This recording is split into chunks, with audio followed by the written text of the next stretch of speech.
defense equipment necessary. We have excessive spending, policies that pay people not to work, a war on American energy, an America Last agenda that focuses on Ukraine's border security above America's border security. Your life, your values, your voice. This is News and Views with Tom Lamprecht on Talk 96.3 and 103.7. You know, it's rather interesting that you see what's happening in Ukraine, how they need arms to protect themselves. And over here, we have all kinds of people wanting to take away our arms, including that brilliant prime minister to the north of us, Justin Trudeau, who basically wants to say the way to stop gun violence is to take everyone's gun away. I mean, does anybody think that the bad guys are going to follow the law? I mean, these people, they're murdering people. Do you think the fact that they've got a gun when they shouldn't have one is going to make things, we'll obey that. Sure, right. Yeah, and the thing to me, every liberal politician and every Democrat is scoring political points during a tragedy like this. Oh yeah, including the president. Oh, unbelievable. Every entertainer, sports star, or whatever that you know, I don't care about what they think about anything other than maybe do your job and you're not political experts because you won a Grammy in some movie. Yeah, if you want to tell me about a two-deep zone defense, or if you want to tell me about, Thank you. A triangle offense in basketball, or some type of acting issue, I'm all ears. But I don't care what you think about anything else. Yeah. But they always come to this and start talking about this. Take guns away, take guns away, take guns away. I said, okay, let's do that. Let's take every single one of them, including the ones that protect the politicians and entertainers and sports stars. See how you do then. Yeah, I mean, it's unbelievable. Speaking of sports, on the bright side, some good news. Let's start off some good news. Some great news. We got some great news, yeah. I mean, how about them Pirates? I've said that at the beginning of every show for about the last 5 days. How about them Pirates? It's really amazing. I mean, we sit here, 5-6 weeks ago, and, you could make the legitimate argument, well, there's no way Pirates will even get in the field of 64. Right. They were 14-13 or something like that? There was a time where I think they were a game or two under 500. That was very, very early in the year, but mid-season, they were about 500 mid-season. Yeah, they stayed around 500. Or at least the first third of the season was absolutely. over. Yeah. And then that's just a 18-game winning streak. Wow. It's just amazing. Yeah. Well, let's keep it going. The big deal, of course, is not only are they going to host the regional, but if they win the regional, which looking at it, I think it's winnable. I mean, I'm not any sports guru expert, but it looks reasonable to me. If they win that, then they host the super regional, and that's never happened before. Well, it's not happened in recent history. Let me put it that way. Well, it happened in 2001, but Harrington Field at the time was not able to host a regional. Is that when they went down to Kinston? Yeah, did the regional in Wilson and did the super regional in Kinston. They played University of Tennessee. University of Tennessee is the team this year. Tennessee's like the daggone 27 Yankees. I mean, they are unbelievable. They are rolling over. The number of wins. They beat last year's national champion, Mississippi State, the other day, 23-2 or some ridiculous score. Baseball, like a lot of sports, but baseball especially, is a game of matchups, and you can be beat on any given day based on how a pitcher matches up to your team and their strengths versus your weaknesses and that type of thing. But when you hit, Tennessee's hit 130 some home runs. They steal bases. They hit for average. Their team slugging percentage is like .650. And they got half a dozen pitchers that are just pitching lights out. It's going to take a team coming in and a pitcher having an unbelievable outing, low-scoring game to beat them. If we make it to Omaha, I hope somebody takes Tennessee out before we get there. Guess what?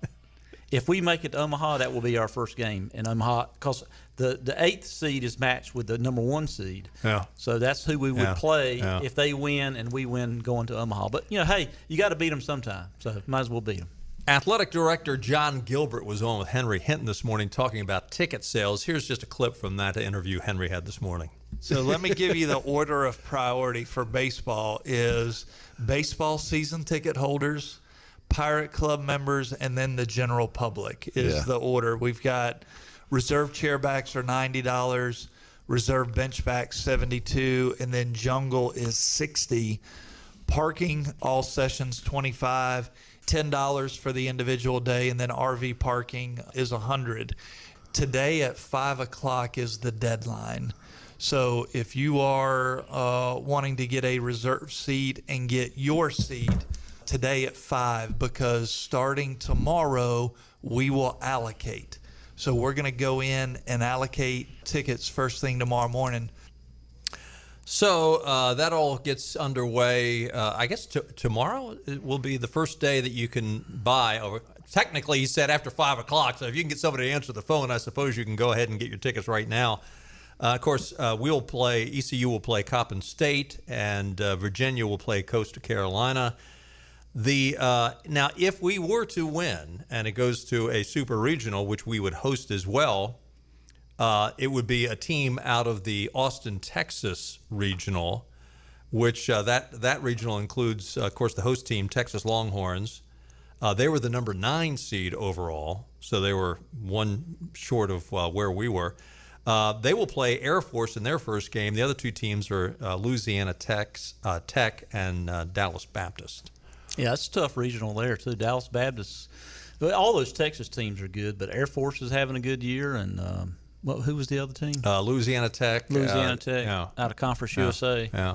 So that's, it's anytime you get to the field of 64, I mean, they're there for a reason. Even the 4th seed that are automatic qualifiers by winning their tournament, regardless of who they are, they just won a tournament, so they're hot. That's right. So that's right. There's no gimmies. Well, let's just keep that win streak going, shall we? So how many win streaks will we have this year if we won it all? Well, if we win the next 5 games in a row, that will be 23 games in a row. How about that? And we will go to Omaha. How about that? Yeah, how about that? And to get to Omaha, you basically, if you went undefeated in Omaha, you win 3 games to advance to the championship series, and you win 2 games. So basically, if we win 10 more games in a row, we'd be national champions. Keith LeClaire, 23. Yeah. I talked about this on Friday, the fact that Mark Robinson had been invited down to the NRA, the National Rifle Association's annual meeting in Houston. I was waiting for this. And he knocked it out of the park, only spoke for 10 minutes, apparently got a standing ovation at one point. He said, "I'm here today much to the chagrin of many of the leftists back home in my state who thought I should cower and stay home and not come here." The NRA's decision to move ahead with a 3-day annual event drew some scrutiny from a number of people. In fact, there were a number of Republicans that did cower and decided not to go down and speak to the NRA. Robinson spoke for a little over 10 minutes on Friday. He said he was heartbroken by the shooting in Uvalde, called for schools across the country to be provided with as much security as is provided to places like airports and banks. He also claimed to loud cheers from the audience that federal lawmakers calling for more stringent gun regulations were determined to leave the law-abiding patriotic citizens of this nation unarmed and defenseless. Quote, "Well, I'm here to tell you right now, get your pencils out, lick them, and get ready to write this down. It's not going to happen." Robinson roared over the microphone. He can roar too. Yeah. It's not going to happen. We're not going to go off into the night without standing up for our rights. On Thursday, prior to the convention, Robinson said in a statement that the shooting in Uvalde was evil, pure, and simple. He said he was praying for the parents and the families of the children and the school teachers who were killed. Ahead of a speech on Friday, the North Carolina Democratic Party released a letter signed by 760 parents addressed to Robinson stating that thoughts and prayers are not enough and that Robinson's appearance at the convention would show he was beholden to the NRA instead of protecting North Carolina children. Now, the truth of the matter is, you talk about somebody beholden. The Democrats, you are totally beholden to these leftist jackasses. Joe Biden came out and he wants to take away 9mm guns from law-abiding citizens. Justin Trudeau wants to end all ban sales. He wants to buy out the guns and leave the citizens of Canada, and Joe would be right there with him, leave the citizens of the United States totally unarmed. Remember what the Second Amendment says. a well-regulated militia being necessary to the security of a free state, the right of the people to keep and bear arms shall not be infringed. In other words, the key reason, according to the Second Amendment, that we have the right to bear arms is to keep our freedoms from domestic and foreign people that would like to take it away. And today, more than ever before, we probably have the need to keep our freedom from domestic enemies that would like to take it away. And Joe Biden's bizarre statement about 9 millimeters, it'll blow your lung out. Where in the world does he get that? Well, part of me would just want to say, well, that's just another Biden gaffe of being related to his age, because he is truly he's just deeply demented. There's no other way to say it. Anybody says he's not, just listen to him.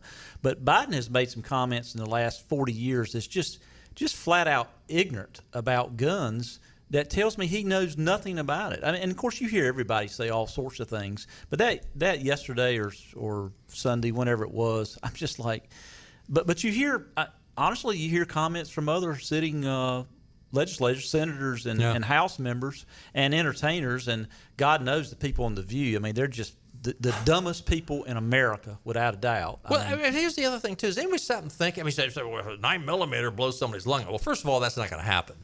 But listen, the reason why you have a gun that will take somebody out is because you want to take the other person out if you have to. It's a matter of defense. Law-abiding citizens ought to have the right, if someone is breaking into their home, especially if someone's high on drugs, that you can stop them in their steps. The idea, he says, well, 22 is that ought to be plenty. Or remember we came out and said, go out and buy a shotgun. Listen, I mean, you know what? It's a little hard to fire a shotgun inside your house. A little dangerous too. But a 22? You think a 22 is going to stop it? I mean, if you wear thick enough clothing, it might not even penetrate the clothing. I mean, it depends how close or far you are. And listen, I'm not saying play around with a 22 like it was a BB gun. But the idea that basically he's saying, don't worry about it if you can't defend yourself. Yeah, he said something. I had something on this where he talked about. Here we go. So the idea of high caliber weapons is there's simply no rational basis for it in terms of self-protection or hunting. Biden said. Remember, the Constitution was never absolute. It talks about, why not a 22? Well, a 22 for hunting is only useful if you're shooting squirrels. Exactly. I mean, maybe it take out a rabbit, but. And, I might have made a comment about this last week, but I don't want to get in details because I don't want to give anybody ideas. But the fact that AR-15s have been used in recent shootings, I honestly blame it on social media and the press making this weapon so popular because if anyone knows a lick about firearms, and I know more than a lick, I would just say it, and if someone wants to call and dispute what I'm getting ready to say, they can at 252-561-8255. But there are so many more deadlier, cheaper options to kill people that I will not talk about. That, these school shooters are young kids that have mental problems that have been looking at stuff on the internet, and the press is basically telling them that's how you do a school shooting. You go out and buy an AR-15. Well, those things are so expensive. They need to ask the question: where the hell did the guy get the money to buy it? Yeah. The thing we were talking about off the air last week was the fact that you have some of these shoot 'em up games, these sniper games that the kids can get on their phones, or they can download it and play it on their Xbox or whatever. And I'm sorry, it desensitizes. I mean, if you want to come after something that is perfectly legal that maybe needs to put some restraints on it, look, these 12, 13, 14-year-old kids do not need to be playing these games. And it's not going out and shooting rabbits or shooting ducks. They're sniper games where you're the sniper and you're aiming to take out individuals, humans. And look, some of these games are very realistic. I'm sorry. You say, well, it's only a game, Lamprecht. I'm sorry. There's something that desensitizes the kids that are playing these games. I really think that's something that needs to be addressed. Well, there's been experts that psychological experts that's talked about this, that, that's one of the things that are probably leading to it. Not to mention for the last 2 years, for about 2 years, we stuck kids at home in front of a computer looking at God knows what with no social interaction and said you can't come to school. So, what do you expect? Hey, we got to take a time out. Stay with us. We'll be right back. Go to Greenville Toyota, where inventory is on the move, with truckloads of vehicles arriving daily. Shop over 200 incoming new certified and pre-owned vehicles. Plus, we'll buy your vehicle, sell it for cash, or trade into a new Toyota at Greenville Toyota. Hey, we're at Maribella's in Greenville, the new location of Maribella's on Fire Tower Road. If you haven't been to this place yet, let me tell you, you are missing out. I want to introduce my friends from Maribella's. I've got Sal, Massimo, and Pietro here. These guys are awesome. Not only do they make great food, they do a lot of things for the community, which we're going to be talking about. But Sal, let's start with you. Let's talk about the new location of Maribella's on Fire Tower Road. I'm a regular here. I love it. You guys call it Old World Pizza. Tell us what's different about your pizza. Well, we got two kinds of pizzas. We have the traditional, American style, and then we have the Old World Pizza, which is made with fresh mozzarella, and the way they do it in Italy. Massimo, when you talk about doing this food right, it's authentic. And when I talk about authentic, you grew up in Italy, so you grew up with this food. You know how to make it. Yeah, because we grew up in Italy, we know the ingredient, and everything we do from scratch. And the right ingredient it's been hard for us to bring over here. And now finally we can get the right ingredient to make a right pizza. All right, now I'm going to talk to my friend Pietro here at Maribella's. He's got the Nino's shirt on today. We're going to talk about Nino's, which is another great dining experience, upscale dining experience, on another segment upcoming. But Pietro, let's talk about Maribella's. For people who've never been to Maribella's, what's the experience going to be like when they come here? Not only pizzas, but pastas, salads, sandwiches, you got it all. Yes, we do. We have new sandwiches that we put in this new location, and we're going to spread it to the other locations. The guys here at Maribella's have won national pizza competitions, so you know it's good. Thanks to Sal, Massimo, and Pietro. Folks, do yourself a favor. Come to the new Maribella's here on Fire Tower Road in Greenville, or Maribella's on Greenville Boulevard, or Maribella's in Washington on Carolina Avenue. Also, don't forget upscale dining at Nino's on Red Banks Road. What do you see when you imagine life on the coast? Is it salty or sweet? Is it refined or a bit wild? Perhaps it's the perfect combination of everything you ever dreamed of. This is the very best of living on the coast. Bow Coast. Get on the move in a pre-owned vehicle from Greenville Toyota. Shop a huge selection of used cars, trucks, SUVs, even luxury vehicles with no charge maintenance. Plus a used vehicle warranty that covers you for 100,000 miles. Get to Greenville Toyota today. This is your Drive at 5 and ENC with Tom Lamprecht. Welcome back to News and Views on Talk 96.3 and 103.7. Welcome back in. Take a quick look at your weather forecast. Clear skies tonight, a low around 68. Sunshine tomorrow, warm, high 96. Yeah, tomorrow night, clear skies, a low of 71. Chance of showers on Thursday and Thursday night, 50% chance. High on Thursday around 95. So enjoy the warm weather. Brought to you by our friends at the Ironwood Golf and Country Club. Whether you're looking to spend your summer poolside, courtside, or greenside, Ironwood Golf and Country Club offers a variety of memberships tailored to fit your lifestyle with no initiation fee required. Headed to the beach? Pack your clubs. Ironwood members receive reciprocal golf and dining privileges at the Beaufort Club in Beaufort, the Compass Point Golf Club, and Magnolia Greens, located near Wilmington. For more information, contact Membership Director Jenna Doyle. Her number is 252-752-4653. Join in the fun at Ironwood today. So basically, if you join Ironwood, you're a member of 4 different clubs, including Magnolia Greens, Compass Point, and the Beaufort Club. So get ready to go to the beach and pack your clubs. 561-8255. Marty's on the line. Hey, Marty. Hey, Marty. Hello, Mr. Tom. Hey, Mr. Benny. How you doing? Doing well. Good to hear from you. Yes, sir. I just want to tell talk to Mr. Benjamin about what he just said about the 223 being so made so popular by the media. A 223 is like a 22 caliber round. I've got a lot of guns that, would swallow that bullet in a second. Well, when people make the comment it's no more than 22, that's not exactly accurate. The caliber of the ballistic coming out of it, yes, but the powder coming out of it is a lot more powder, and the ballistics are multitude times faster than a 223. But I mean, I get your point. There's a lot. I was talking to Tom off air. There are a lot more weapons that are intended to be total destruction with one shot versus multiple shots. That there's a lot of other options, and I just don't want to get in that in case we've got any crazies listening to or anything. But it's just, the AR-15 is mainly made popular too by the fact that people like to target practice with it. It's relatively cheap to shoot compared to some rounds. I mean, that's now no rounds are too cheap to shoot. But the fact that it looks like a military weapon.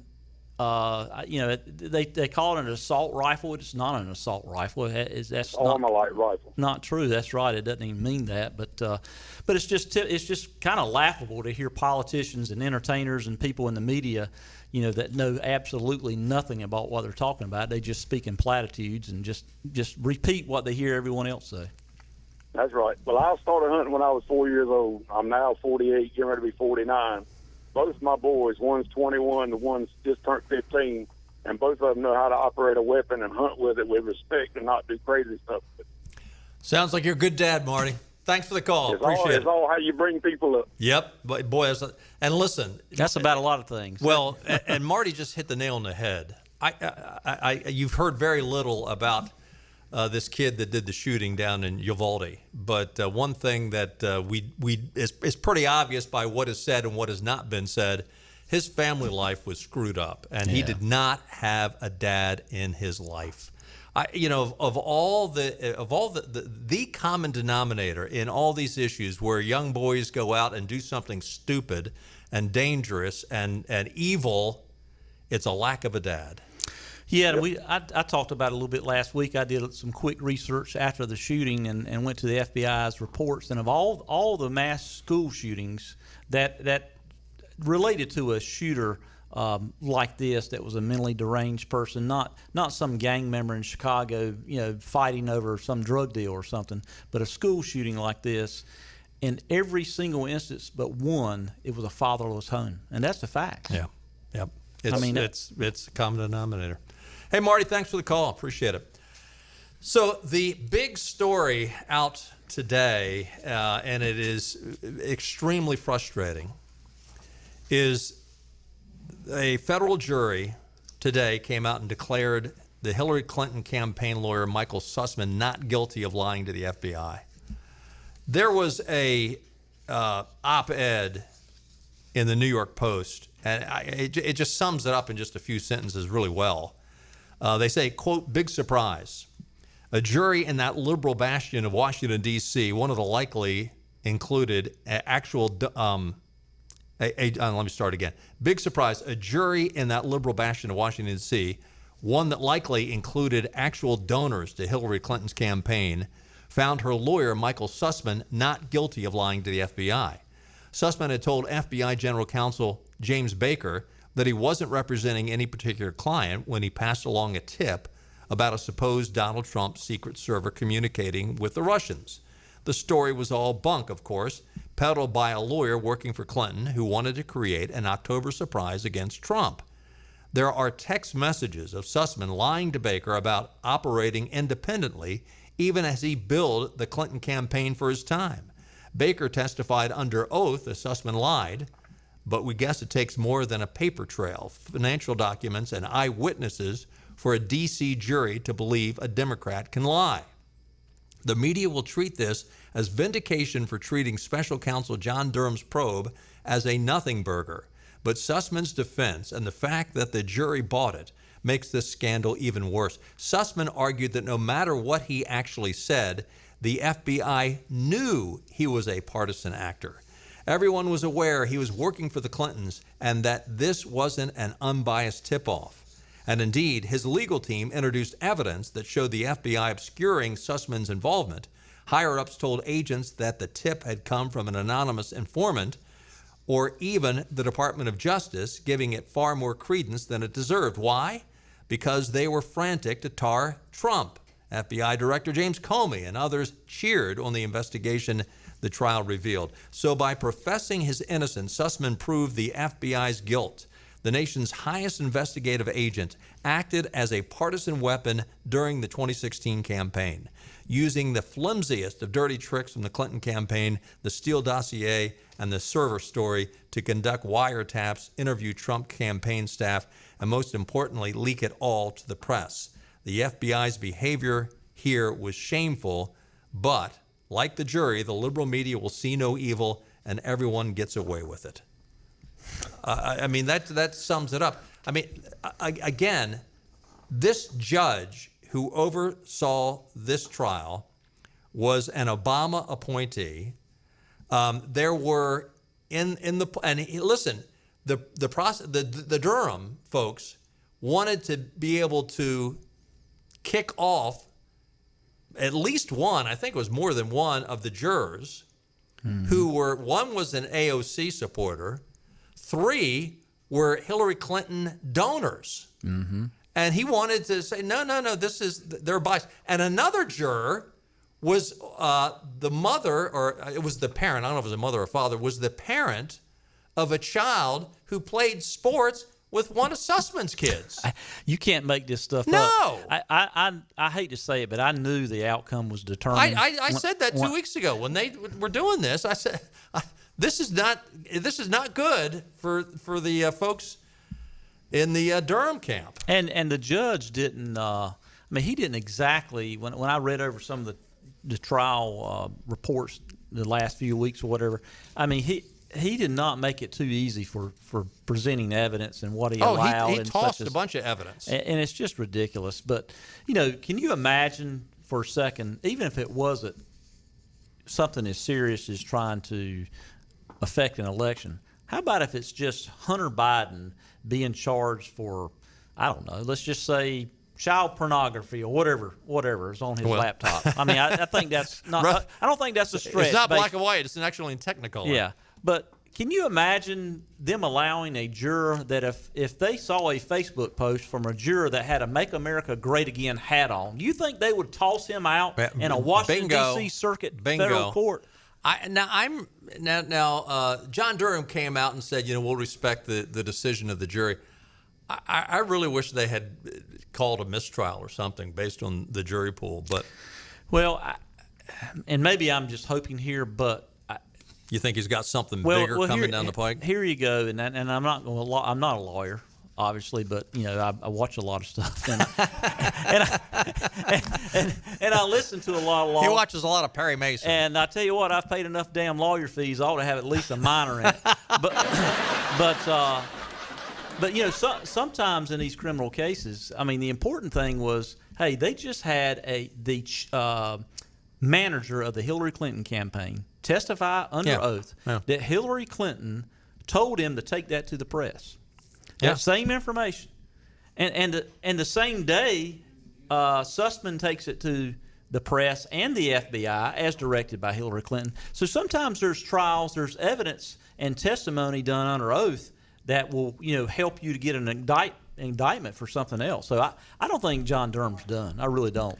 Trump came out with a statement today. Our legal system is corrupt. Our judges and justices are highly partisan, compromised, or just plain scared. Our borders are open. Our elections are rigged. Inflation is rampant. Gas prices and food costs are through the roof. Our military leadership is woke. Our country is going to hell, and Michael Sussman is not guilty. I was on with Brett Baer about a week ago talking about how this was going to be an uphill climb for the Durham camp to prevail in this trial.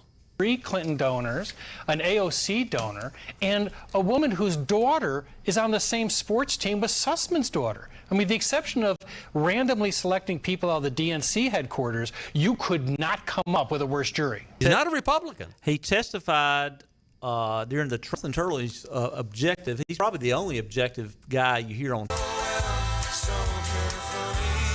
I've been around a long time. I am what I am.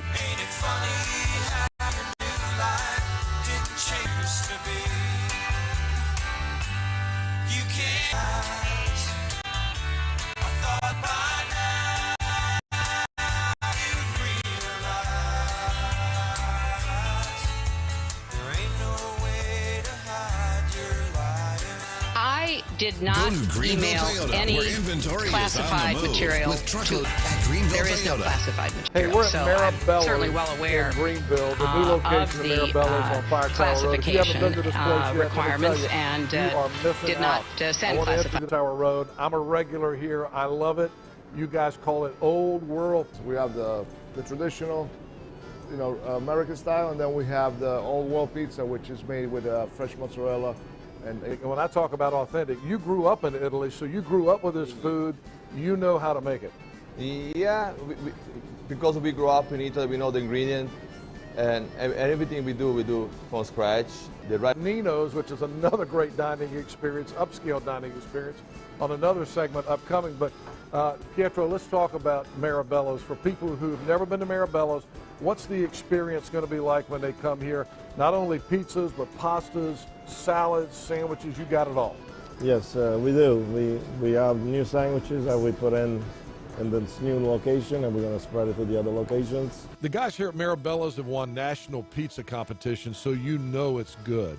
Thanks to Sal, Massimo, and Pietro. Folks, do yourself a favor. Come to the new Marabella's here on Fire Tower Road in Greenville, or Marabella's on Greenville Boulevard, or Marabella's in Washington on Carolina Avenue. Also, don't forget upscale dining at Nino's on Red Banks Road. What do you see when you imagine life on the coast? Is it salty or sweet? Is it refined or a bit wild? Perhaps it's the perfect combination of everything you ever dreamed of. This is the very best of living on the coast. Bow Coast.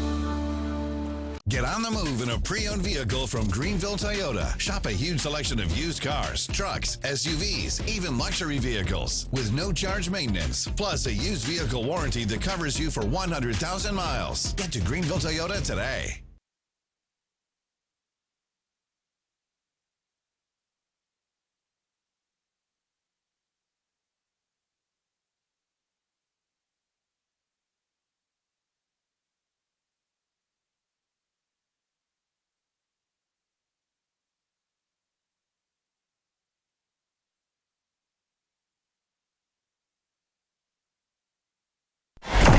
A collection of question marks. There's a lot of questions. Why? How? No logic, no reason, no explanation. Just a prolonged nightmare. Worst nightmare of their lives. This long nationwide nightmare. We'll start collecting clues as to the whys, the whats, and the wheres. Neighborhood by neighborhood. Literally knocking on doors. This is your worst nightmare. The nightmare. It would be a nightmare. Worst nightmare. We will not end the nightmare. We'll only explain it. Explain to us. Because this is News and Views with Tom and Benny on Talk 96.3 and 103.7. Welcome back. Benny Hardy here on this May 31st edition of News and Views.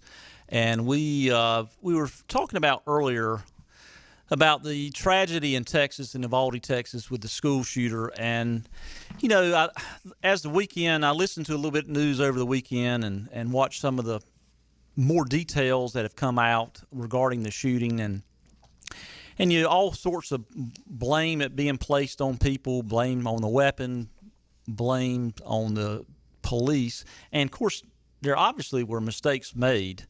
Now that's coming out, early on we heard all sorts of things coming out, and again when the press, instead of coming with factual, verifiable evidence early on, there was all sorts of stories that came out that were not true. But as this weekend, I think it was the Texas Public Safety Director talked about some of their initial investigations, and it's been pretty critical of how the local police handled the situation. But I think first of all, we all need to acknowledge, number one, there's one true person at fault here, and this is a mentally deranged 18-year-old, I won't mention his name, that decided to end not only his life but life of others. And some of the things we've learned about the shooter over the last few days. There's an article in The Blaze over the weekend, or may actually been this morning, about some details of the shooter and some people that knew him. And some of those details, it talks about those who knew Ramos described him as a loner who endured a rough life at home with a drug-abusing mother. He was reportedly the frequent of bullying as a teenager, and he had spoke with a lisp and stuttered and was socially awkward. They said that Ramos would violently lash out at peers and strangers and often show lawless behavior, and had a few local run-ins with the law. A childhood friend of his said that he used to play video games and exhibited strange behavior, and they also said he and another friend would go around at night shooting people with BB guns and egging people's cars. And we talked about earlier, Tom and I talked about earlier, that he didn't have a father in the home. And here's a kid that's, from all reports, had a mother that was addicted to drugs and lived with his grandparents, and a kid that just had mental problems. And number one, he's the one to blame. There'll be investigations down the road, but and we'll know more details later. But before we start casting stones at too many people, he's to blame. And I think we have a caller, Robert. You want to talk about this or talk about anything else? What's on your mind? I was going to talk. I talk to you guys a lot. I've called in several times. I really like your show. It's very informative. I have a friend of mine who works in the military industrial complex and is involved in quite a few different things. I suggested to him a while back, we were talking about the shooting, and I suggested that maybe someone out there who knows how to do it would have the ability to train dogs to be able to sniff out these weapons. It would be easier to put canines on the property, and perhaps somebody else has thought of that, but I think it would probably be something that would be worth looking into, to having canines who would be able to sniff out a weapon when someone was close by, or at least notify someone in some fashion. Yeah, Robert, I think that's a good idea. Dogs are used in so many situations in airport security and the military, and now with police and drug and other issues. But that's they have dogs. They have dogs now that can actually sniff out cancer.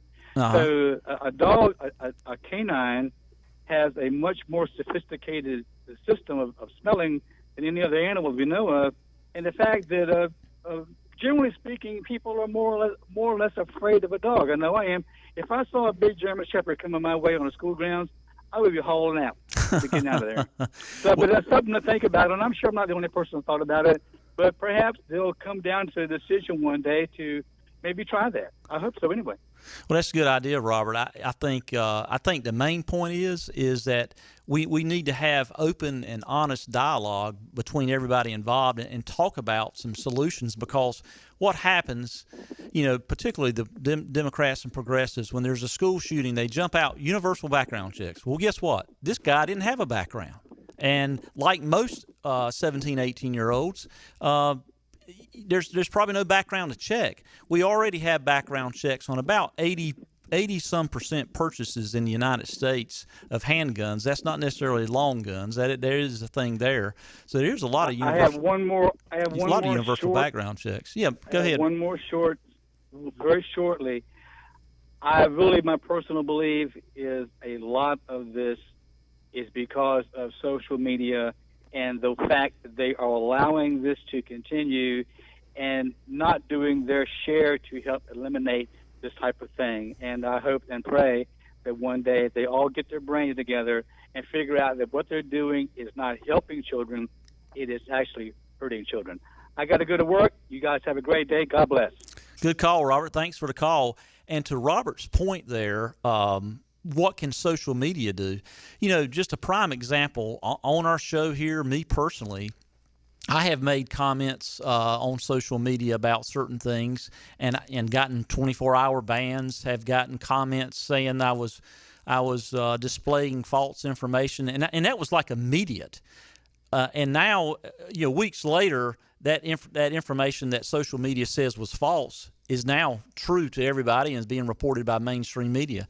So if social media has the ability to control political speech or opinion speech, I think social media has a higher responsibility that if they have someone that is in these chat rooms or posting things on Instagram and all these different social media platforms, just like this shooter is saying now that he talked about this for days in advance and hours right up to the time that he could do it. Now if social media can say, okay, Benny, that's false information, and that's immediate. They have an algorithm to immediately ban me. It looks like to me with this information, they will immediately contact the FBI and say, hey, this is what computer it came from, because they can drill down and get information like that. I think social media has a higher responsibility in this, and there was a lot of red flags that they should have noticed. I think there was a lot of mistakes made.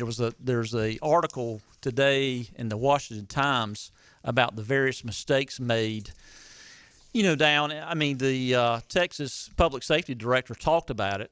And don't get me wrong, nothing against law enforcement. I got a lot of law enforcement friends, and I support them 100%. But they said mistakes were made on site.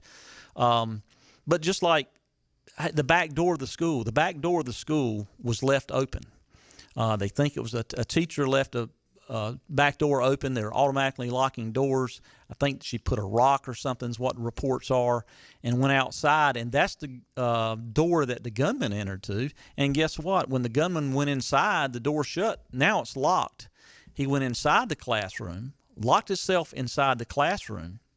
And keep in mind, these modern schools are designed to keep shooters out.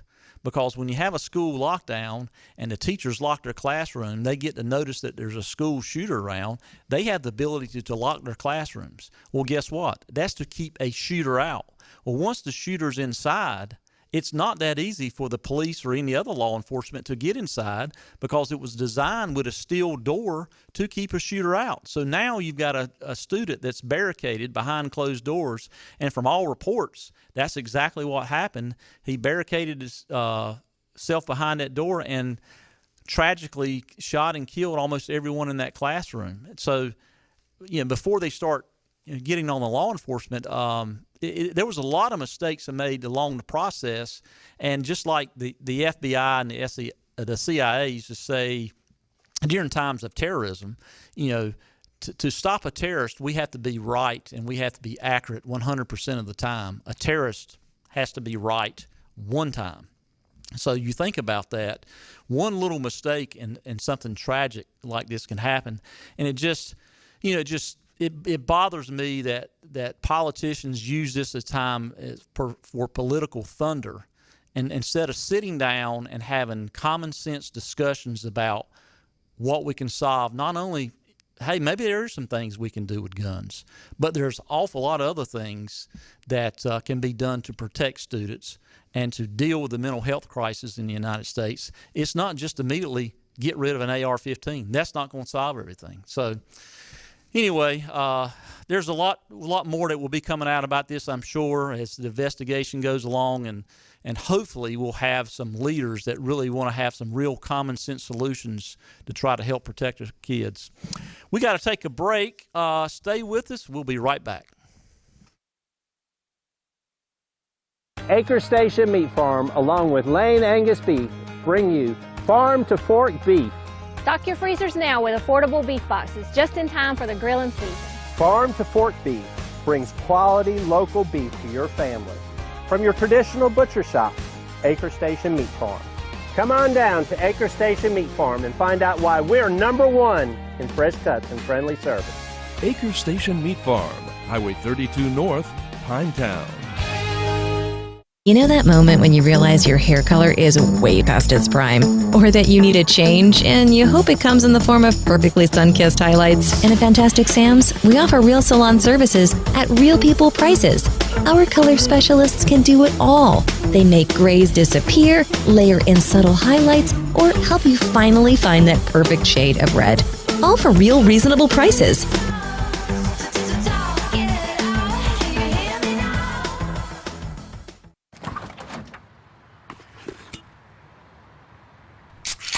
Well, folks, it's only 8 a.m. and it's going to be another hot one. Today's high is 85 degrees with lows ranging in the upper 50s. Tomorrow's more of the same, plus some light wind coming in from the northeast.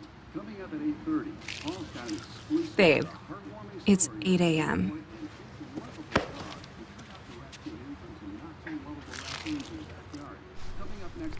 Fried chicken, better with Pepsi. The best burgers around. Everyone loves a thick, juicy, and fresh burger.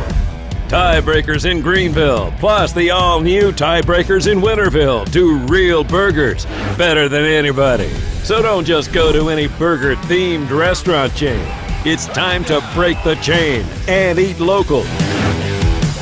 Tiebreakers, real burgers at its best. Everybody loves burgers. Air Service is back at Pitt Greenville Airport, offering safe, clean facilities and flights from American Airlines. That means the short commute, quicker lines, and better prices that get you where you're going fast and easy. See it for yourself. There's great things inside at Pitt Greenville Airport.